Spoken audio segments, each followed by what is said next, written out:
Olá, tudo bem? Como é que você está? Vamos para mais um momento onde nós podemos estar cultuando ao Senhor dentro de nossas casas.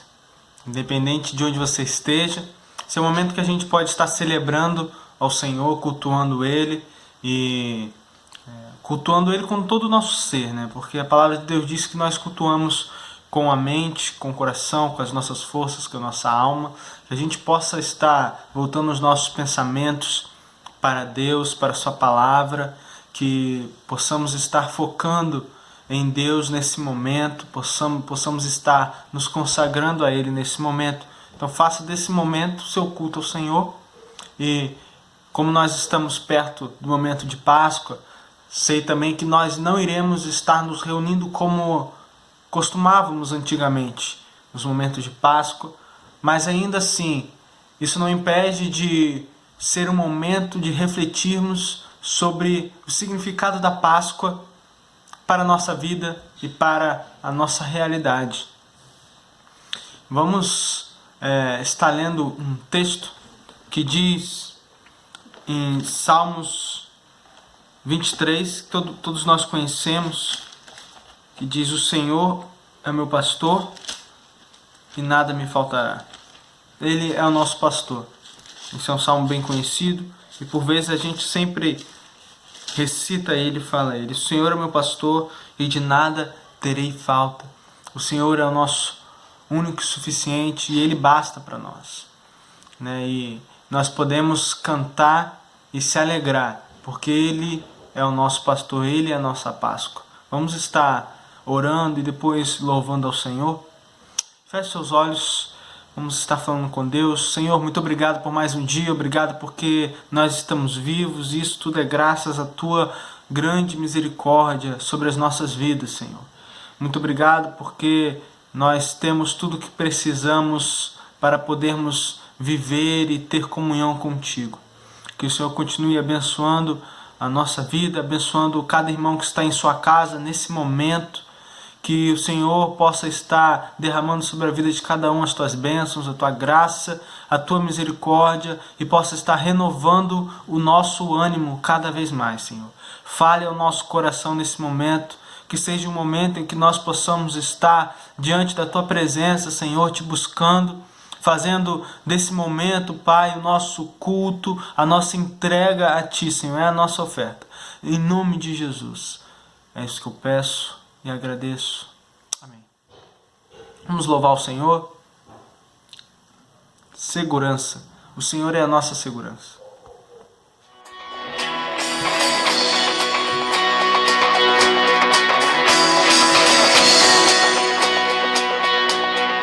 Vivo feliz, pois sou de Jesus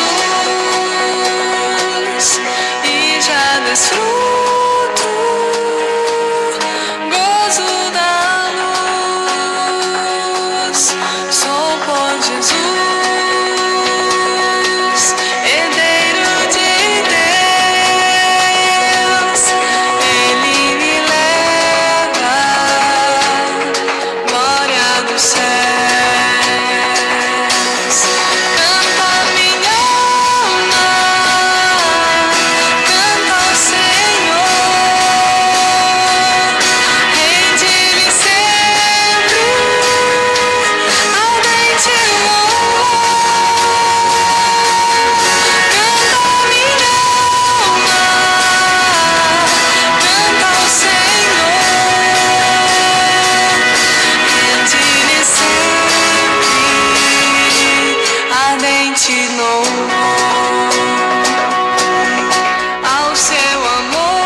nós podemos viver no grande amor do Senhor, pela bondade do Senhor, seguros. O nome desse hino é segurança. Estamos seguros no Senhor, mesmo diante das calamidades.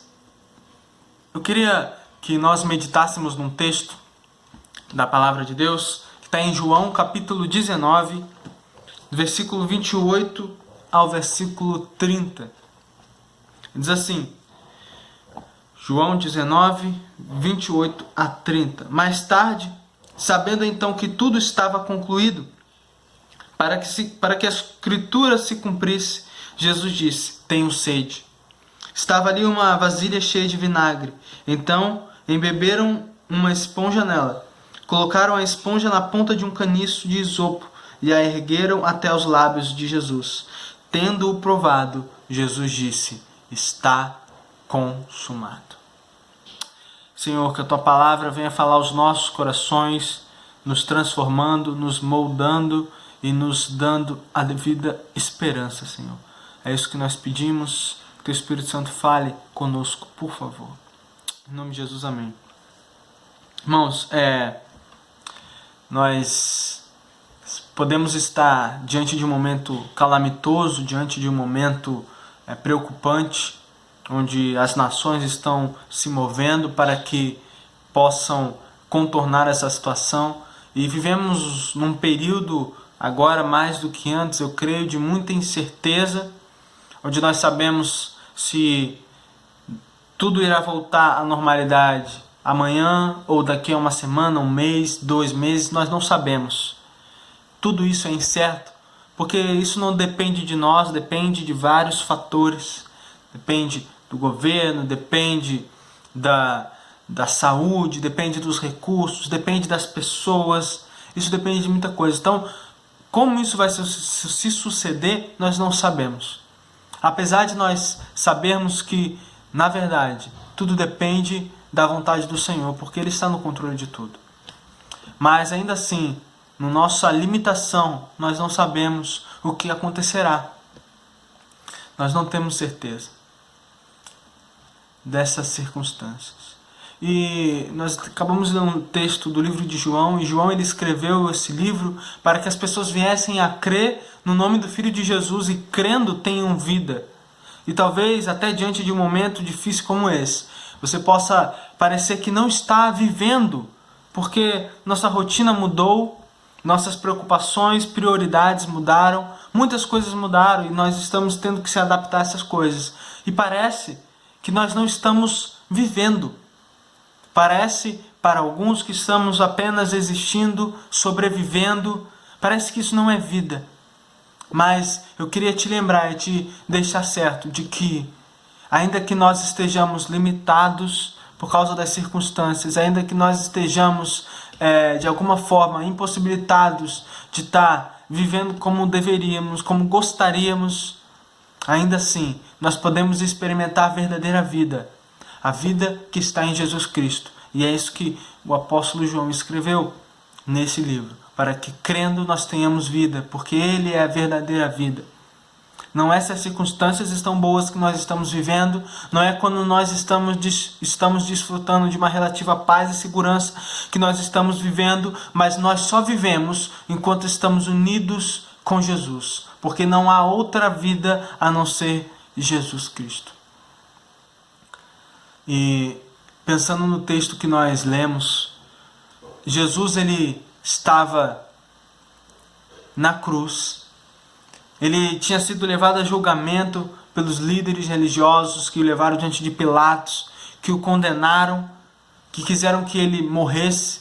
Jesus tinha sido abandonado pelos seus discípulos, tinha sido vendido por Judas, tinha sido negado por Pedro, e Jesus estava na sua cruz depois de tê-la carregado, depois de ter sido açoitado, depois de ter sido humilhado, depois de ter sido espancado, cuspido, zombado. Jesus estava naquela cruz pregado, tendo o seu corpo sustentado por pregos, atravessando o seu corpo, tendo todos zombando dele, a maioria zombando dele. E aquele que antes tinha curado e amado, estava recebendo o mal por todo o bem que ele fez. O ministério público de Jesus durou 3 anos. Mas toda a vida de Jesus foi uma vida consagrada a Deus, consagrada a obedecer e cumprir a vontade de Deus. O texto que nós lemos diz que Jesus viu que tudo estava se concluindo e para cumprir a Escritura, ele disse: tenho sede. E isso cumpriu o texto de Salmos 69, 21, que diz: e para matar-me a sede deram-me vinagre. Salmo 22, 15 também pode relatar uma experiência que Jesus estava vivendo. Diz: meu vigor secou-se como um caco de barro e a minha língua gruda no céu da boca. Jesus estava há 6 horas aproximadamente naquela cruz, desde o dia anterior, sem beber nada, estando provavelmente desidratado por tanto sangue que ele perdeu. E assim, eles molham uma esponja no vinagre e dão-lhe de beber. E ele diz: está consumado. E Jesus cumpriu as Escrituras.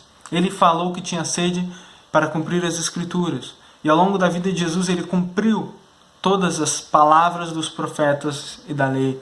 Assim como nós cremos que o universo foi criado por Deus pela palavra de Deus, que Deus falou: haja luz, e a luz tornou-se uma realidade palpável, presente, assim como o firmamento, a terra, as árvores. Deus falou e tudo passou a existir.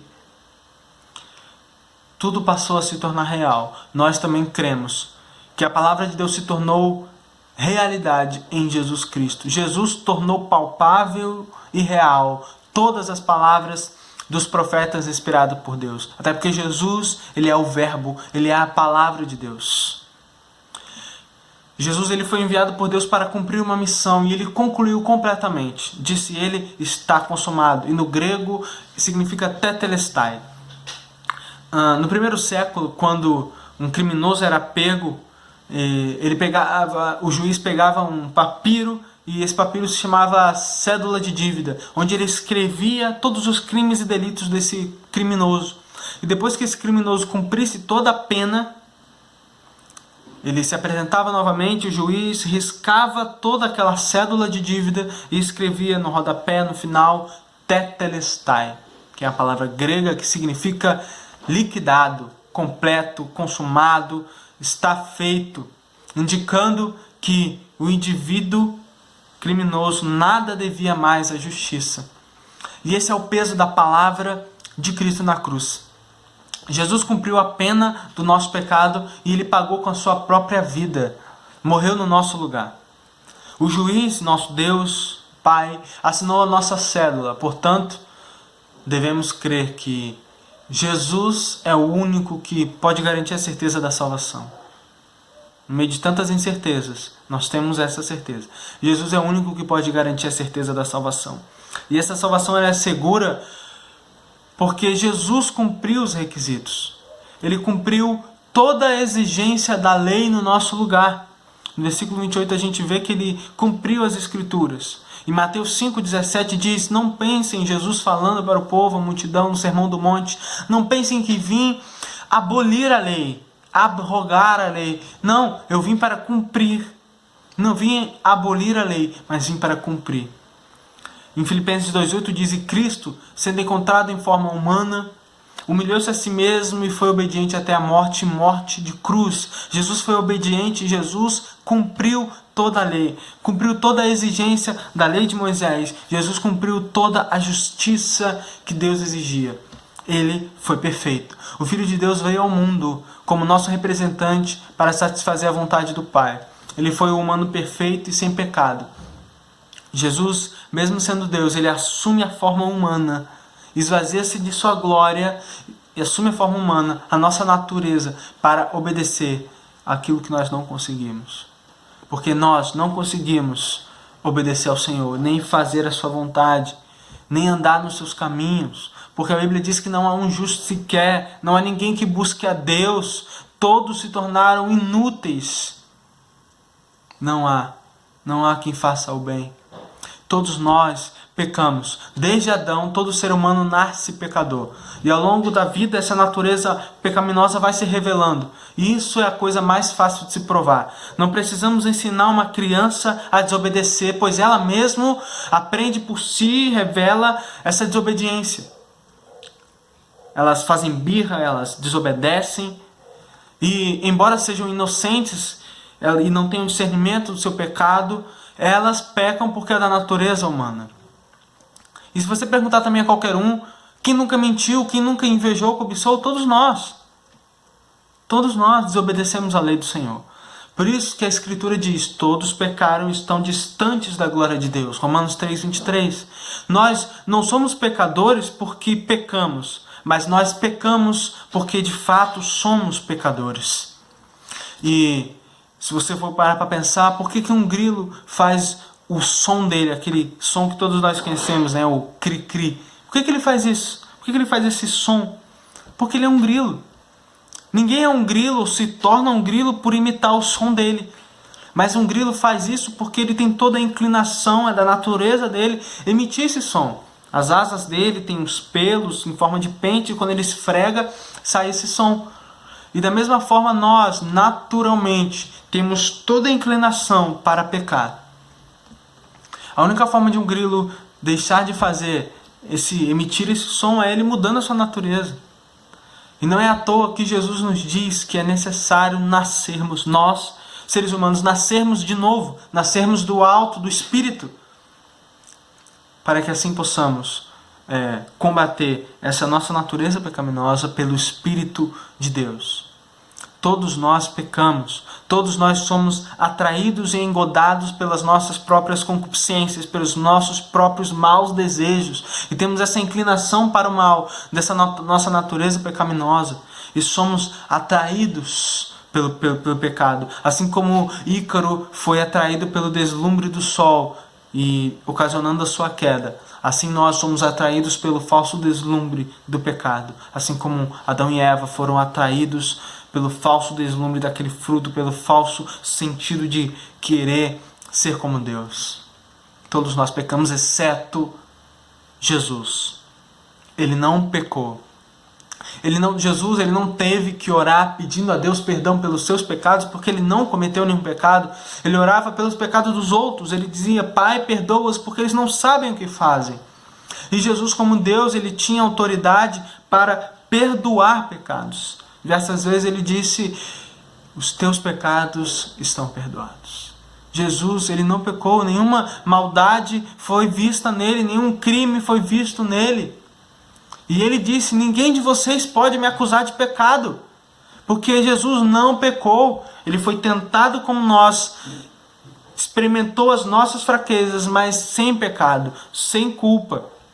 Jesus foi tentado por Satanás, mas Jesus não pecou. Ele não pecou no seu falar, não pecou nas suas ações, nos seus sentimentos, no seu pensamento. Jesus foi perfeito e completo. Jesus foi 100% Deus e 100% homem. Como homem, ele não pecou e cumpriu todos os mandamentos, todos os requisitos, toda a justiça de Deus. E como Deus, ele entregou sua vida e a retomou ressuscitando.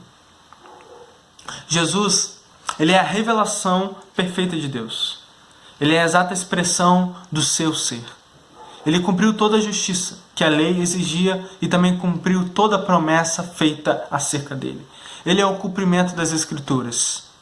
O teólogo Graham Goldsworth diz, o significado de toda a Escritura é desvendado pela morte e pela ressurreição de Jesus.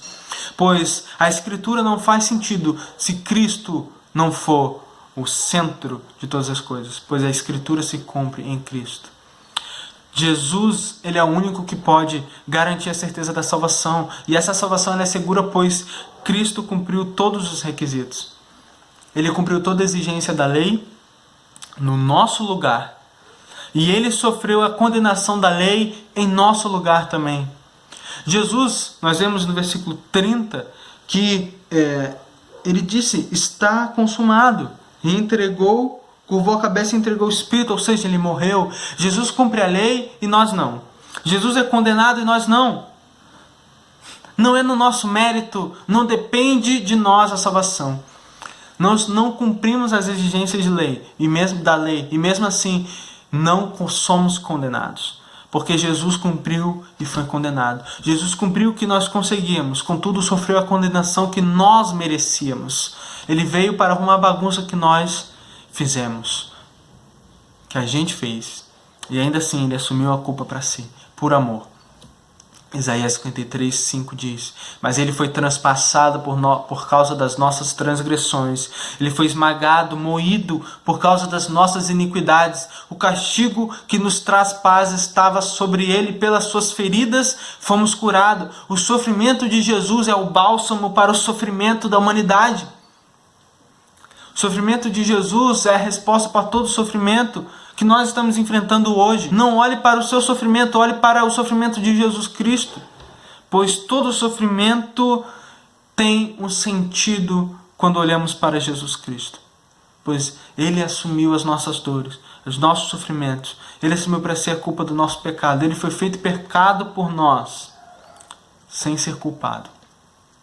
A lei de Moisés exigia que o culpado oferecesse um animal, desse ao sacerdote, por exemplo, um cordeiro, e o sacerdote matasse o animal e oferecesse a Deus no lugar do culpado. Era feita uma propiciação, uma substituição. A vida do animal pela vida do culpado de pecado. O animal morria, o animal inocente morria no lugar do pecador, do culpado, como um substituto. Porque o pecado precisa ser punido. E para não ser punido no homem, era punido no animal. Pois Deus mesmo disse a respeito de si, quando ele passa diante de Moisés e manifesta sua glória. Em Êxodo 34:7, Deus diz: Senhor, Senhor, Deus compassivo, misericordioso, paciente, cheio de amor e de fidelidade, que mantém o seu amor a milhares e perdoa a maldade, a rebelião e o pecado. Contudo, não deixa de punir o culpado. Deus não deixa de punir o culpado, porque Deus é justo. E Ele não pode permitir que o pecado não seja punido. Todo pecado será punido, e a punição para o nosso pecado é a distância de Deus, a separação eterna de Deus, a ira de Deus por todo o pecado da humanidade. E o maior deles é a incredulidade, não crer no Filho de Deus. Jesus Cristo de Nazaré foi o nosso representante e o nosso substituto. Foi um inocente morrendo e sendo punido pelo pecado de toda a humanidade. Ele suportou as dores e o pecado de toda a humanidade. Dessa forma, todo aquele que crê em Jesus é declarado justo diante de Deus, pelos méritos de Cristo, porque Ele cumpriu a lei, a justiça no nosso lugar, e Ele sofreu a condenação no nosso lugar. Portanto, se nós cremos, nós somos absolvidos, nós somos declarados justos por meio dele.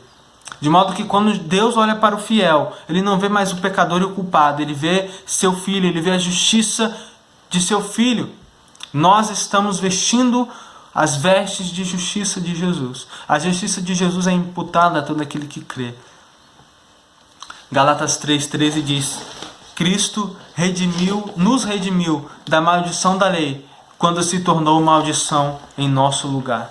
Pois está escrito: maldito todo aquele que for pendurado no madeiro. Jesus Cristo assumiu a maldição da lei. Ele se fez maldição na cruz por nós, para que nós pudéssemos desfrutar das bênçãos de Deus nele.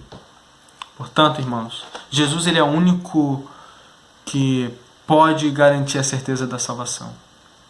E essa salvação que Jesus dá é segura porque Ele cumpriu os requisitos. É nos méritos dele, depende dele. E Ele cumpriu, Ele completou, Ele consumou todas as coisas. Jesus, Ele cumpriu toda a exigência da lei no nosso lugar. E Ele sofreu toda a condenação da lei no nosso lugar também. Por isso que nós podemos ter a certeza da salvação. Portanto, meus irmãos e amigos, Jesus ele é a nossa Páscoa, a nossa esperança. Ele mesmo disse: está consumado. Ele não disse: vamos ver se dá certo, ou espero que dê certo. Mas não, ele não disse isso. Ele disse: está consumado, a dívida foi rasgada, eu paguei o preço, eu rasguei a dívida, eu paguei o preço do resgate. E todo aquele que crê em mim usufrui dessa posição de segurança, tem a vida eterna. E ele pagou de uma vez por todas. A palavra de Deus diz, o apóstolo Pedro fala que Jesus Cristo pagou, sofreu de uma vez por todas pelos nossos pecados, o justo pelos injustos, para nos conduzir a Deus. Porque o pecado faz separação do homem e de Deus. O homem está separado de Deus por causa do pecado. Há um abismo intransponível pelo homem. Mas Deus, quando o homem não conseguia levantar um dedo a seu favor, enviou seu Filho na plenitude dos tempos para resgatar e nos transportar do império das trevas para o reino do seu Filho, do seu amor. E Ele comprou. Jesus pagou de uma vez por todas, está garantido. Ele morreu pelos pecados do passado, do presente e do futuro. Se você creu no Senhor Jesus, você está salvo. Não há nada que possa tirar essa salvação. Você é uma nova criatura e agora está caminhando com o Senhor. Não há devolução. Fomos comprados pelo sangue de Jesus. Se de fato estamos em Jesus, se Cristo habita em nós, nós estamos a salvos. Neste mundo de incertezas, de fake news, de crises mundiais, de instabilidades, nós podemos descansar nos eternos braços do nosso Deus, pois Ele não muda e seus braços eternos nos acolhem. Com Jesus a salvação é garantida, porque o socorro do homem, ele é vão. A ciência pode estar evoluída no seu máximo, podemos ter todas as riquezas, podemos ter todas as condições de manter saúde e a segurança, mas isso não dá ao homem a salvação, isso não concede ao homem a vida eterna. Só Jesus pode nos livrar dos laços da morte e nos tirar o medo da morte. Por isso que nós não devemos confiar na força do nosso braço, nem na força do homem, nem nas riquezas, mas em Deus. Não naquilo que nós vemos, mas em Deus, nas promessas de Deus. Jesus completou sua obra aqui na terra. E a obra que Ele começou na sua vida, Ele também vai completar. Ele vai levar a bom termo. Jesus, Ele não edifica e não termina. Jesus, Ele não faz as coisas pela metade. Jesus cumpre tudo. Jesus, o que Ele começou, Ele termina. O que Deus começou, Ele termina. Assim como Jesus concluiu a sua obra na terra, Ele vai concluir a obra dele na sua vida. Porque aquele que começou a boa obra há de terminá-la até nós nos encontrarmos com Jesus Cristo. A obra do Senhor é completa nas nossas vidas. Jesus nos garante que assim como Ele ressuscitou e está junto com o Pai, nós estaremos também. Jesus morreu numa cruz, injustiçado pelos homens, mas esse não foi o fim, porque em Jesus não há fim, assim uma eterna vida, uma eterna salvação, e aquele que segue Jesus verá a luz da vida. Amém? Vamos estar falando com o nosso Deus nesse momento. Espero que essa palavra tenha falado ao seu coração. Feche os seus olhos, pense em Deus, pense na sua vida, em tudo que você tem feito, em tudo que nós estamos fazendo ainda nesse período de quarentena, e que nós possamos manter a nossa confiança e nossa segurança no Senhor. Paizinho, muito obrigado pela Tua palavra, porque ela é viva e eficaz. E ainda que nós estejamos relativamente presos numa quarentena, a Tua palavra não está presa.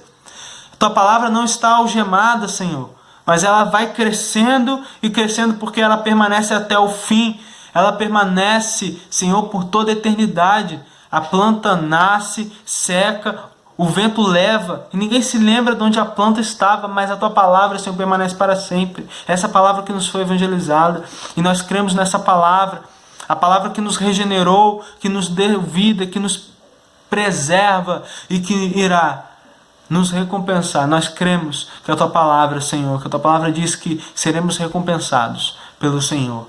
Muito obrigado, Pai, porque a nossa recompensa está contigo, a nossa herança está contigo. Apesar que no mundo nós tenhamos aflições, nós podemos ter bom ânimo, porque Tu venceste o mundo. E a nossa fé vence o mundo. A nossa fé no único Filho de Deus. Esteja com todos que estão passando por momentos difíceis, do coronavírus e qualquer outra situação complicada. Renove a esperança, mostre a Tua luz para eles e que o Senhor venha estar auxiliando o nosso mundo, Senhor, o nosso Brasil, o nosso país em todas as decisões que forem tomadas. Em nome de Jesus, muito obrigado. Amém. Deus abençoe sua vida e lhe guarde de todo mal. Até a próxima, meus irmãos.